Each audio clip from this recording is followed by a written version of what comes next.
My name is Carlos Solar. I'm the Senior Research Fellow for Latin American Security here at RUSI, and sitting next to me I have Leopoldo Lopez. I think I'm going to break the ice with some personal stories about me and you. Obviously, you don't know this, but I was a journalist back in Santiago from 2007 till 2012. So most of the writing I did was actually about you. I never got the chance to interview you personally, obviously because your circumstances changed around 2008. But we constantly spoke with your correligionarios from the party. We spoke with experts and many people that were in Venezuela struggling in those years, before 2010. So I think it's full circle now that I have you to interview you and to have a conversation with you. And I'm sure that the next conversation we have, it will be in a free and open society in Caracas. So I look forward to your invitation to Caracas. Thank you. I think I want to introduce Leopoldo with one of his one-line bio, which is co-founder of the World Liberty Congress, which is this advocacy institution in which you fight for against oppression, for democratization, for human rights, for liberties, and so on. So I think if we go for a conversation on Venezuela, of course, we should probably start with global trends and see where does Latin America fit within this theme. So my question to you will be, sitting with other champions of democracy, such as yourself, how does a conversation of democratic backsliding in the world feel when you talk to someone from East Asia, someone from Eastern Europe, someone from the north or south of Africa? So how is the state of play when you talk internationally about democracy? Well, thank you very much, Carlos, and thanks to all of you. Thanks for staying. I know it's been a long day, but a lot of great information. Let me just give a very brief background of where I come from to answer that question.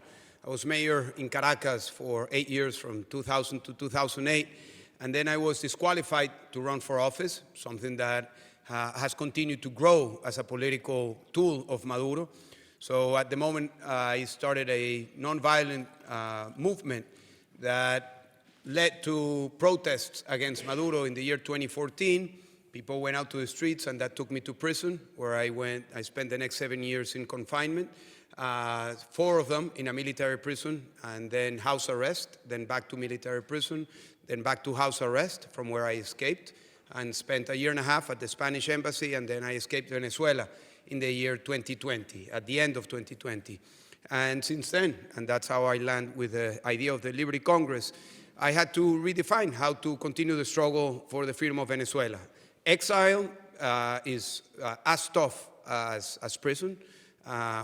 When you love your country, when everything that you do and you've been doing is about your country, being in forced exile, it's also very difficult. So I found myself in a situation to redefine how to continue the struggle. So I started to meet people like me who had been political prisoners, who had been leaders of movements against autocrats, people that were very different from Africa, from Asia, from Middle East, and of course from our autocratic partners in Latin America, Nicaragua, Cuba, Bolivia. I include Bolivia as one of the autocratic regimes.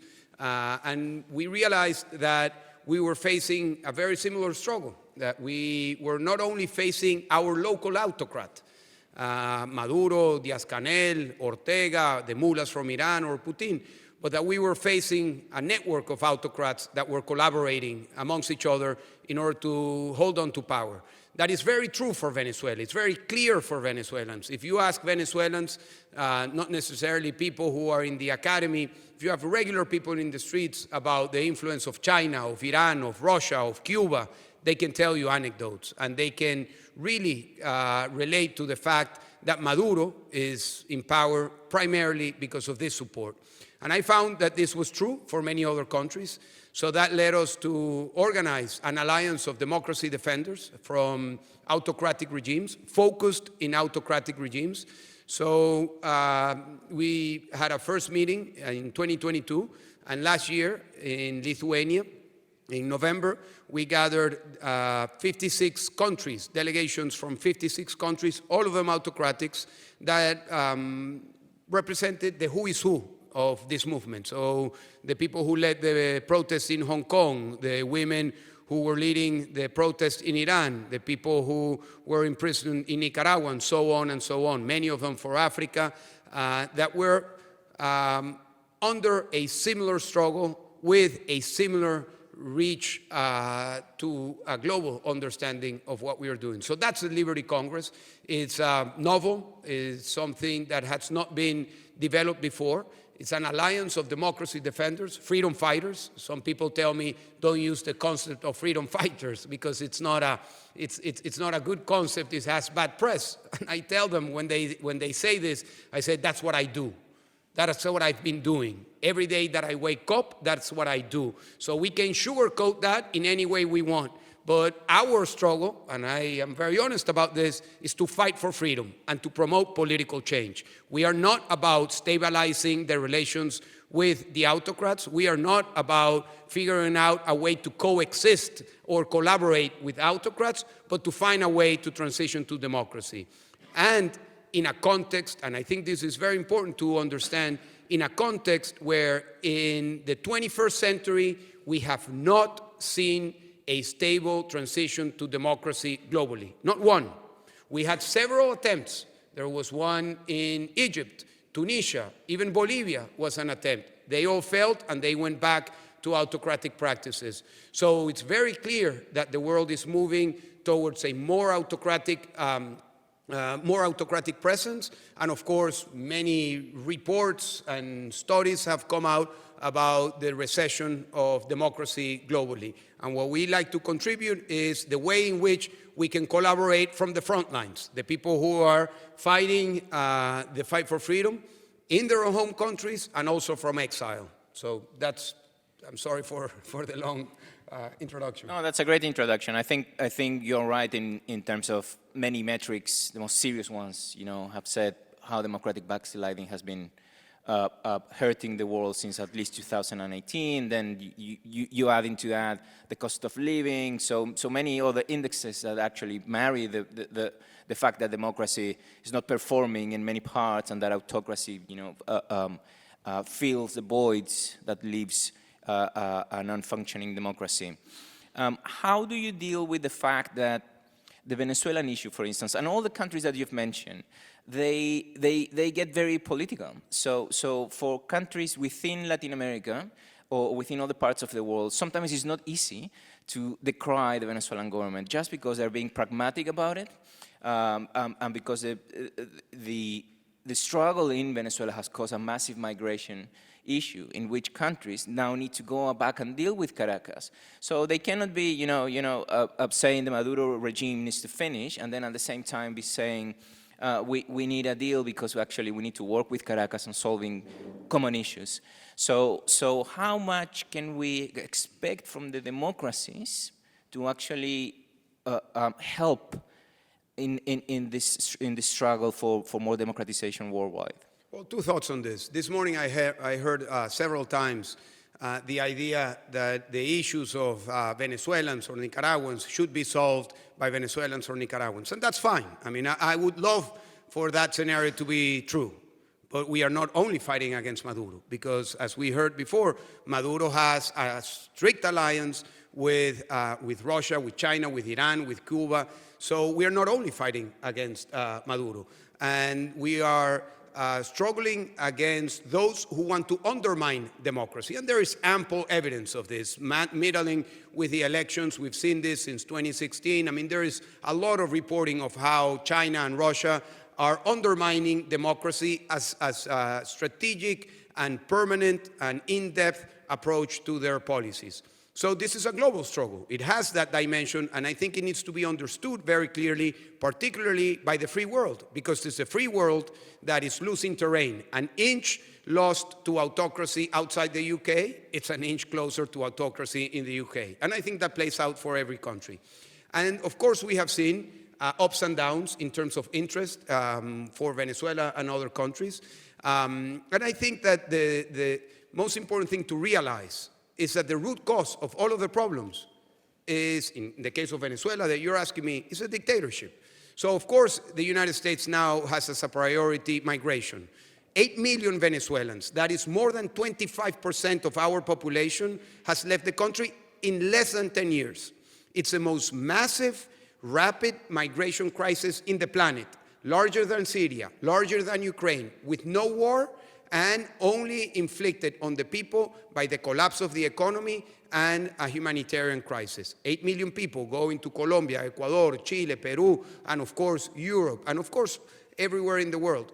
And there are those who think, I think foolishly so, that if they are able to contain and to stabilize the economy in Venezuela, migration will stop floating from Venezuela. And that won't happen. And I will relate to a study that came out a couple of weeks ago to the Venezuelan diaspora, people in Venezuela from Colombia, people, Venezuelans who are in Colombia, in Peru, in Ecuador, in Europe, in the US. They asked 2 questions.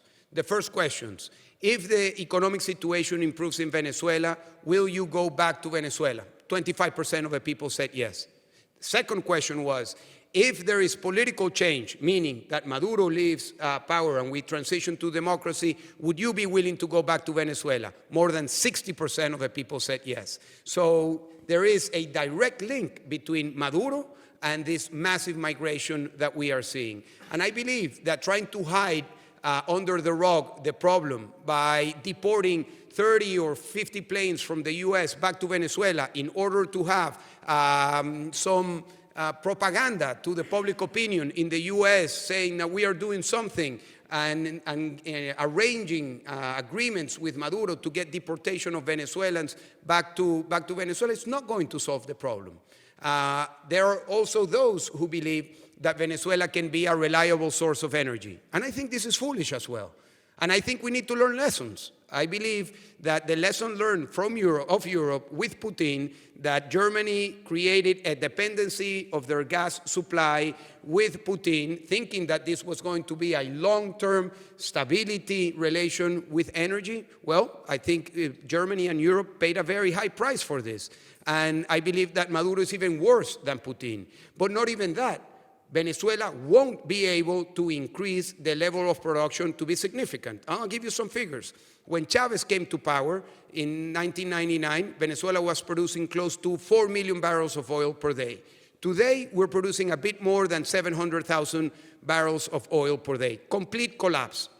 And it's a collapse due to mismanagement and corruption. And in order to increase the levels of production of oil in Venezuela, you would need billions. We're talking dozens of billions of dollars invested through a large period of time in order to get the production high to the levels where we used to be before. So Venezuela won't be a reliable source of energy unless there is political change. A couple of questions there. So again, in my journalist background, Hugo Chavez went to Chile once, and this was a meeting where the King of Spain said, "¿Por qué no te callas?" He said that to him in Santiago. And I actually went to the hotel where he was staying, and that's the first time that I met Hugo Chavez and Nicolás Maduro. He was his Minister of Foreign Affairs. They were right next to each other, and the whole press was, behind a barrier because all the presidents were staying in this hotel. And you could see this sort of appeal that he had to people, right? So I think, correct me if I'm wrong, but I think there is a massive difference between leadership style between Chavez and Maduro. And of course, the leadership style of Maduro has recently gone into what you describe, right? The leadership style of an autocrat. So that's why the Venezuelan population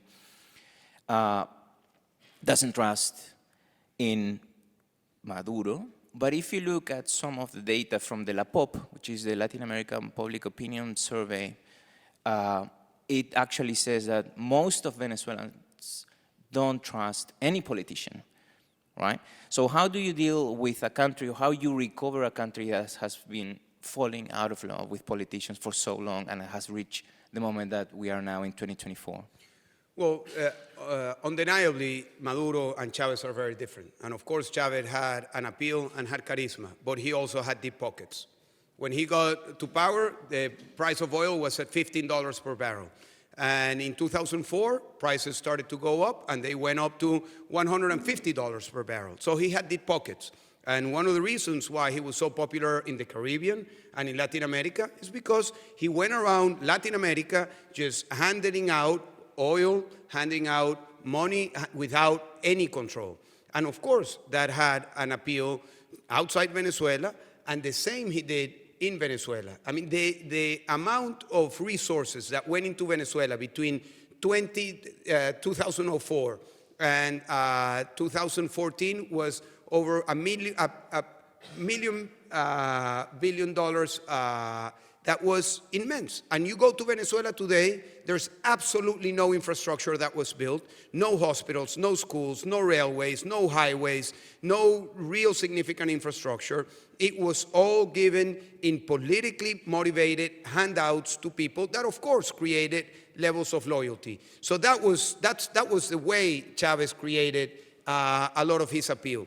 And then came Maduro, and of course, Maduro doesn't have the leadership that Chavez had, and he didn't have the money. So he had to do what autocrats do in these situations, just to repress. And in 2014, when we called for protest, it was the first time that we were calling straight out Maduro of what he was. We said, we are calling Maduro as a dictator. We're calling the people to protest against his corruption, against his dealings with the narcs, against his repression. And people came out by the thousands, not for a day, not for a week, but for months.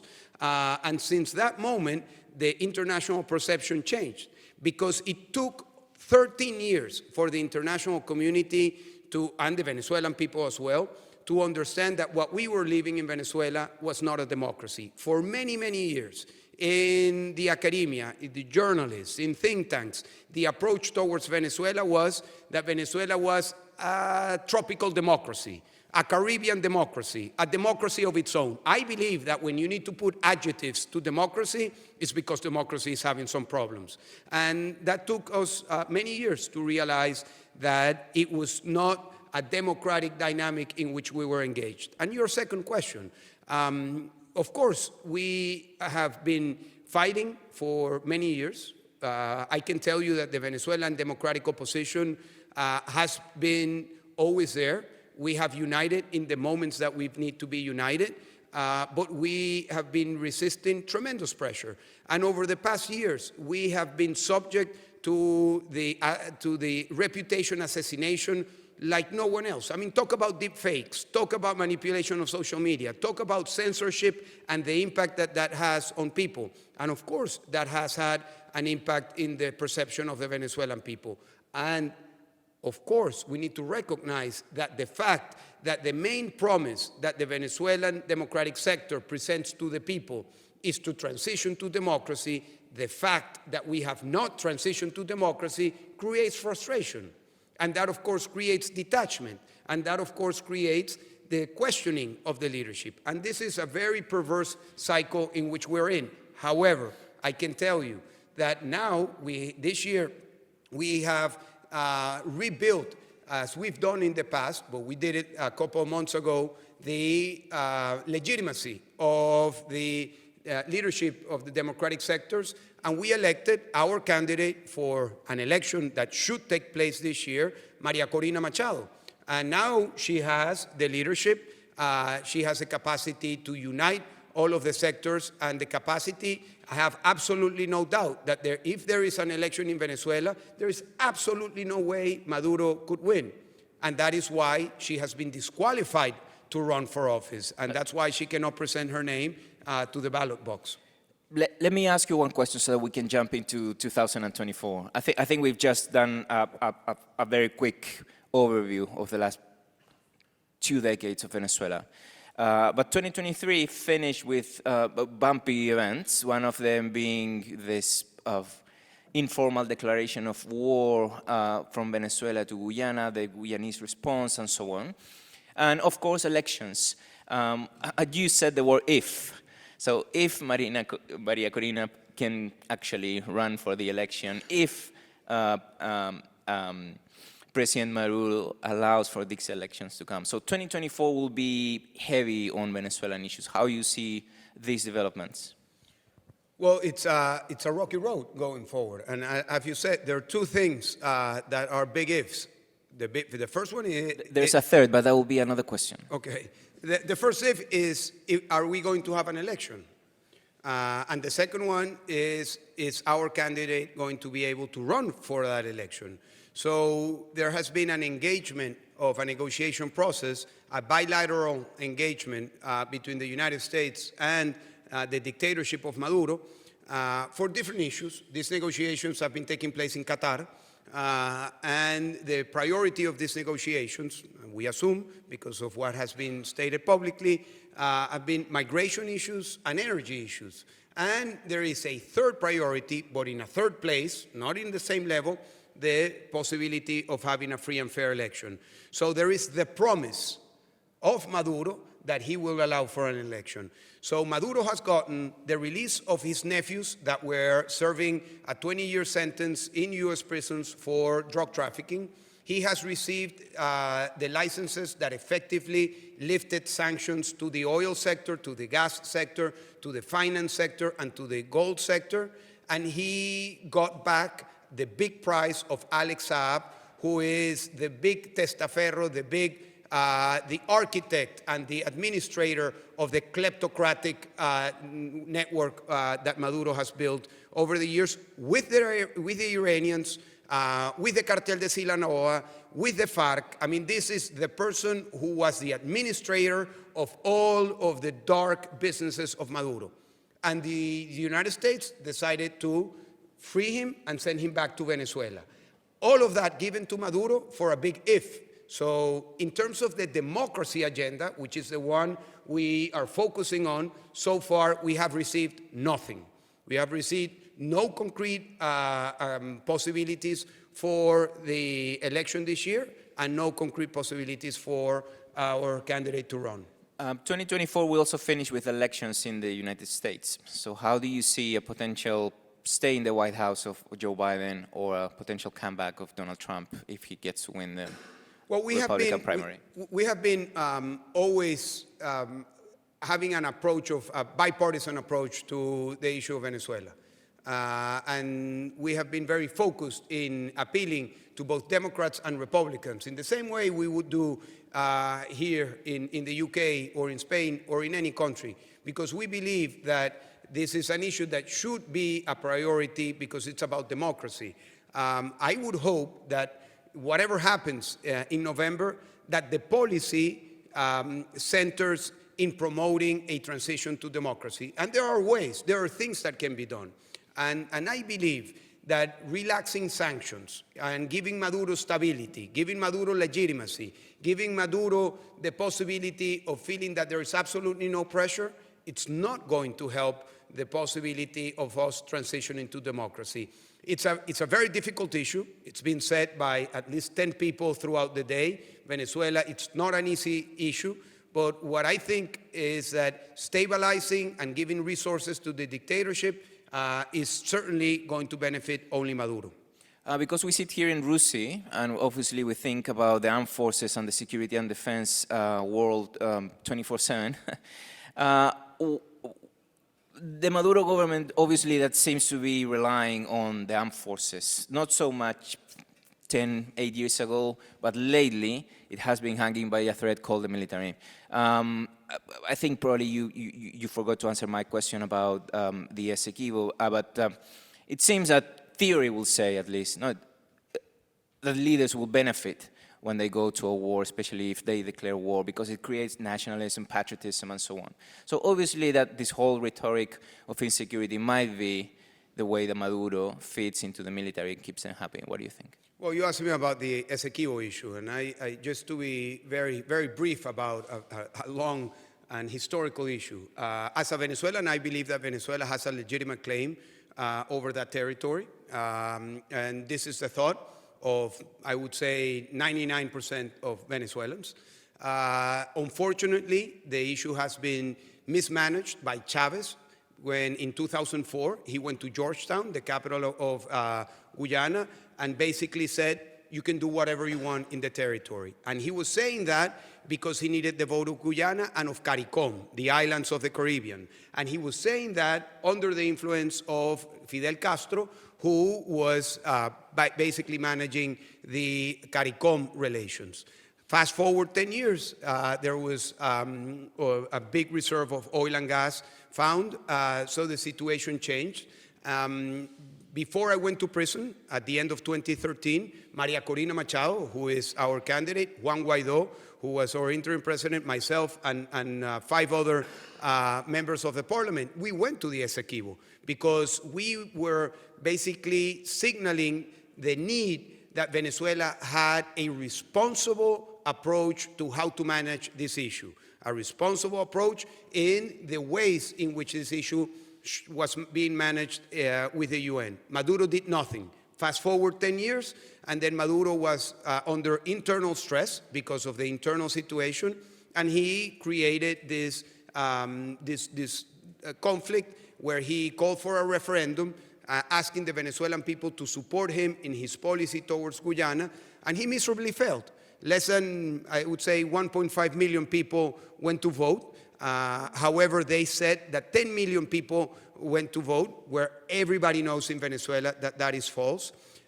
So Maduro did not get the type of internal support that he was expecting.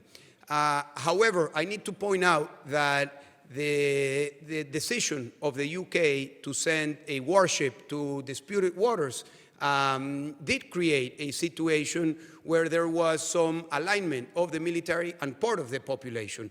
I don't think that's going to move the needle, but my only issue here is that, that giving Maduro the excuse of an external threat will be something that he can play out for his favor. So this is a historical issue that requires diplomacy, that requires an engagement with a serious way forward where the interests of Venezuela could be laid out and hopefully be resolved peacefully. Of course, Maduro is using this for political reasons, for the internal struggle. I will ask Bianca if you could help us. Leopoldo, we need to borrow your mic so that we can open the floor. We've covered various issues. Thank you so much. We've covered various issues, not just in this panel. I think Venezuela has been on the table for long enough to be discussed in this conference, although we didn't have... Yes, please. So could you please introduce yourself and shoot your question to Leopoldo? Sure. Hi, my name is Marcelo. I'm from the Embassy of Brazil. Like Carlos, I used to write reports about you, so it's very much a pleasure to meet you personally. My question is, why do you think Guaido's government didn't succeed? Especially because back at that time, most of the countries in the region were supporting Guaido, and the Trump administration had the maximum pressure policy. Thank you. Thank you. Let's take a few questions so the mic can come back to you. Any other questions? Yes, please, here in the front. Hi, Ifran Wixen. Do you think West failed Venezuelan people when the Maduro came to power, like to stop him and to change all the political spectrum of Venezuela? And now with the support of Russia, Iran, China, it's too late to actually intervene.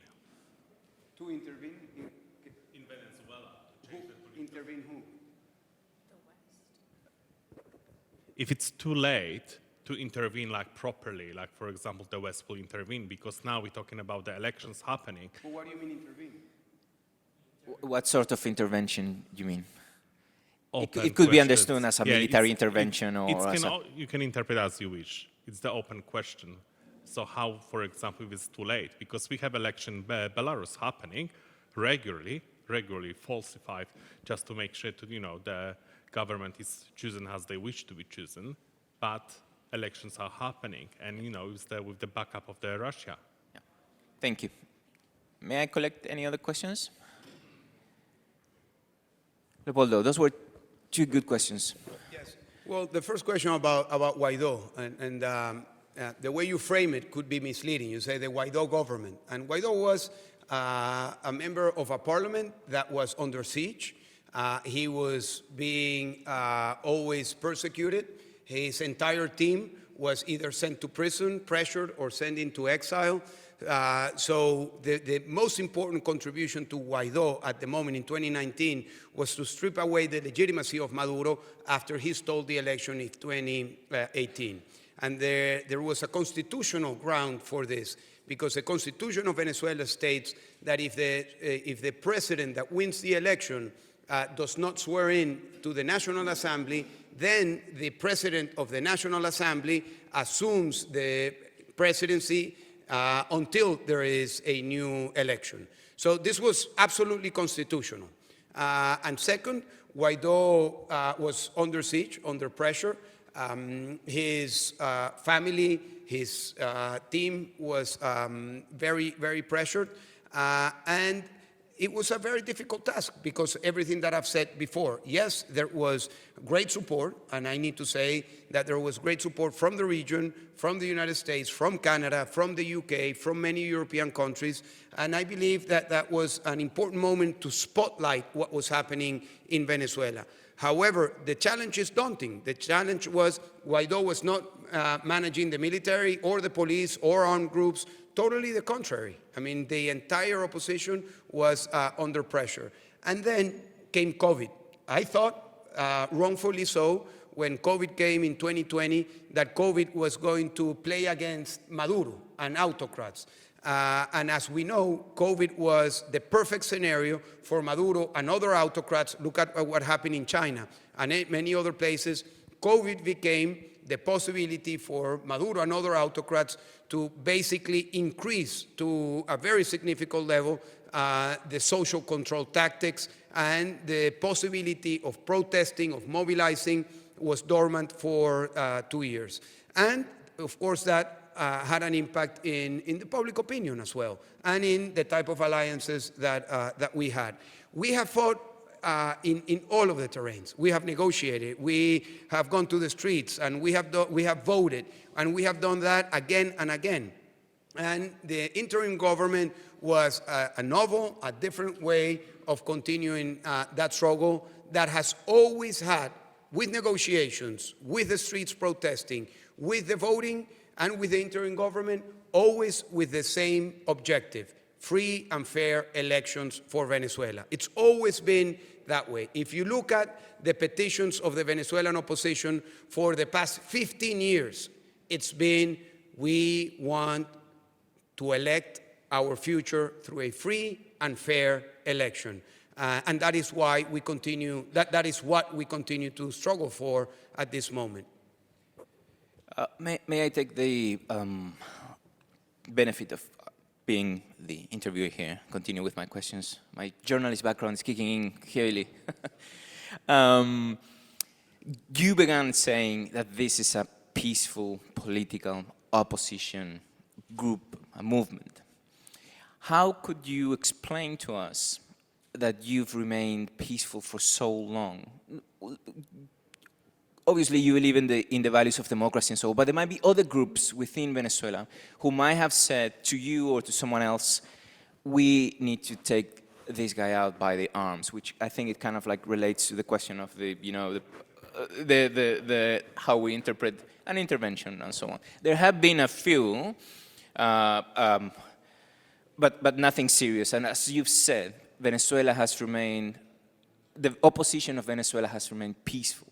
How do you explain that constant peace as a last resort against Maduro?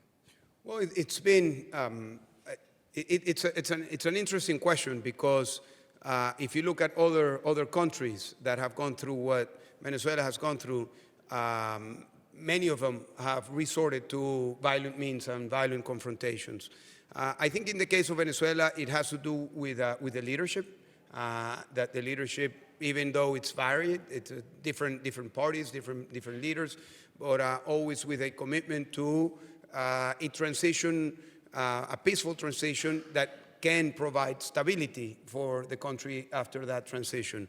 It may have to do with our own history, but the fact is that today, that the Venezuelan opposition, and historically so, has remained committed to figuring a way to transition to democracy that can provide stability. And I personally think that an armed conflict in Venezuela will provide instability and will provide more hardships for the Venezuelan people.